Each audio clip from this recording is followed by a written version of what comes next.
அனைவருக்கும் வணக்கம்.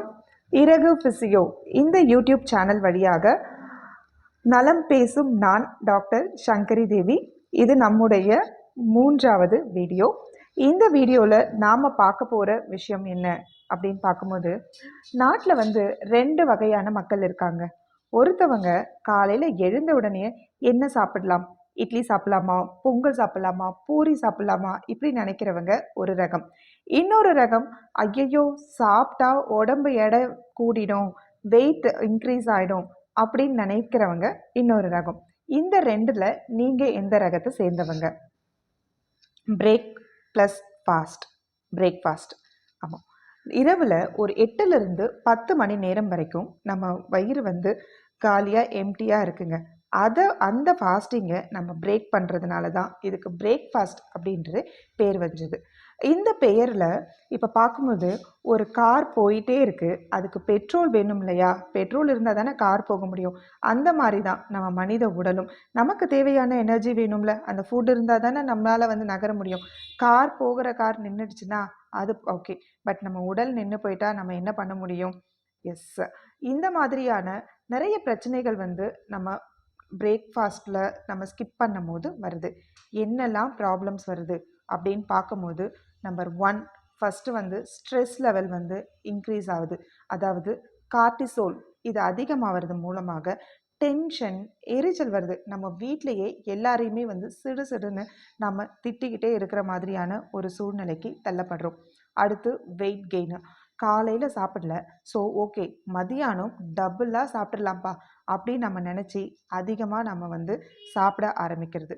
அடுத்து நம்மளுடைய பிரெயினுடைய ஆக்டிவிட்டி லெவல் குறைஞ்சு போயிடுது. எனர்ஜியே இல்லாமல் பிரெயினுக்கு தேவையான குளுக்கோஸ் போகாததுனால பிரெயின் ஒரு நல்ல ஃப்ரெஷ்ஷாக ஒர்க் பண்ண முடியல. ஆஃபீஸ்லேயே போயிட்டு இது யார் அப்படின்னு நம்ம யோசிக்கிற அளவுக்கு, நம்ம பாஸையே பார்த்து நம்ம யோசிக்கிற அளவுக்கு தள்ளப்பட்டுருங்க. அடுத்து நம்ம ஸ்டமக்கில் பார்த்திங்கன்னா கேஸ்ட்ரிக் ஆசிட் ஸ்டாப் ஆகாமல் அது செக்ரேட் ஆகிட்டே இருக்கிறதுனால அது என்ன பண்ணுன்னா ஸ்டமக்கோட வாலை போய் இரிட்டேட் பண்ணி அதுக்கு இரிட்டேட் பண்ணிகிட்டே இருக்கிறதுனால அல்சர், அதுக்கப்புறமா அசிடிட்டி, இது போன்ற பிரச்சனைகள் வருவதற்குமே நம்ம பிரேக்ஃபாஸ்ட்டை ஸ்கிப் பண்ணும் போது இது எல்லாமே வருது. ஓகே, என்ன நன்மை நடக்கும் அப்படின்னு பார்க்கும்போது, ஃபஸ்ட்டு எனர்ஜியை நம்ம பூஸ்ட் பண்ணிக்க முடியும். 2வது பார்த்தோன்னா பெட்டராக பிரெயின் ஃபோக்கஸ்டாக ஆக்டிவாக இருப்பதற்கு நல்லது. அடுத்து நம்முடைய மெட்டபாலிசம் ஆக்டிவாக இருக்குங்க. இதனால் கேலரிஸை ஈஸியாக பேர்ன் பண்ணுறதுக்கு ஸ்பீடப் பண்ணி கொடுக்கும். அண்டு டிசீஸ் ஏதாவது இருந்துச்சுன்னா அதை ப்ரிவெண்ட் பண்ணுவோங்க. எஸ், டயபெட்டிஸாக இருக்கட்டும், ஹார்ட் ப்ராப்ளம்ஸு அண்ட் கேஸ்ட்ரிக்கு, இந்த மாதிரியான ட்ரபிள்ஸ் எல்லாமே குறைய ஆரம்பிச்சிடும். ஒரு விஷயம் சொல்லட்டுமா? பிரேக்ஃபாஸ்ட் சாப்பிட்றவங்க எக்ஸாமில் 20% அதிகமாக மார்க் எடுக்கிறாங்க. நிஜமாக தான் சொல்கிறேன். அடுத்த தடவை நீங்கள் மார்க் குறைஞ்சிச்சின்னா போயிட்டு உங்கள் டீச்சர்ஸை ப்ளேம் பண்ணாதீங்க. உங்களுடைய இட்லியை, சாம்பாரை, பொங்கலை ப்ளேம் பண்ணுங்க. ஓகே, காலையில் எழுந்துக்கிறோம், என்ன சாப்பிட்லாம் அப்படின்னு யோசிக்கிறீங்களா? நல்ல ப்ரோட்டீன் இருக்கிற ஒரு ரிச் ஃபுட்ஸை எடுத்துக்கோங்க. முட்டை, பால், பருப்பு, இதை மாதிரி சாப்பிடலாம்.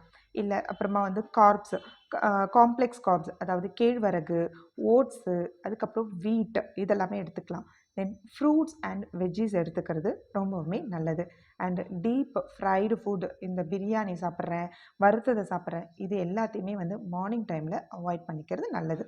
அண்டு காலையில் நீங்கள் வேக்கப் ஆன உடனே ஒரு 1 ஹவர்க்குள்ளே நம்மளுடைய பிரேக்ஃபாஸ்ட்டை எடுத்துக்கிட்டோன்னா ரொம்ப நல்லா இருக்கும்.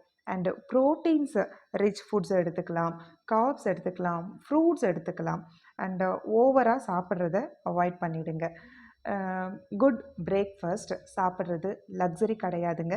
அது உங்கள் ஹெல்த்துக்கான ஒரு இன்சூரன்ஸு. இதை நம்ம கண்டிப்பாக மைண்டில் வச்சுக்கணுங்க.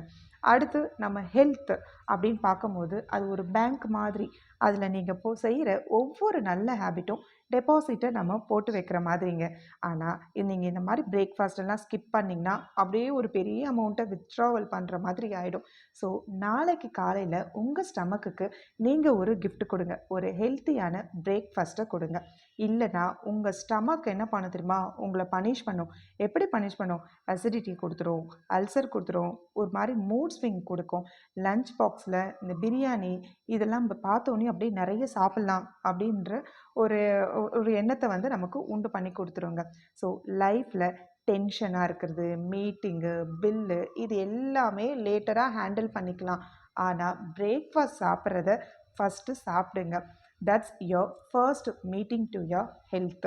இதை மறந்துடாதீங்க. கண்டிப்பாக ஒரு நல்ல ஃபுட்டை, நல்ல பிரேக்ஃபாஸ்ட்டை எடுத்துக்கோங்க. இது வந்து நம்முடைய ஆரோக்கியத்துக்கு, நம்ம மூளைக்கு எல்லாத்துக்குமே நல்லது. ஸோ இனிமேல் யாருமே வந்து பிரேக்ஃபாஸ்ட்டை ஸ்கிப் பண்ண மாட்டீங்கன்னு நம்புகிறேன். இந்த வீடியோவில் உங்களை சந்திக்கிறதுல ரொம்ப சந்தோஷம். அடுத்த வாரம் மீண்டும் ஒரு நல்ல வீடியோவில் நான் உங்களை சந்திக்கிறேன். அதுவரை நன்றி, வணக்கம்.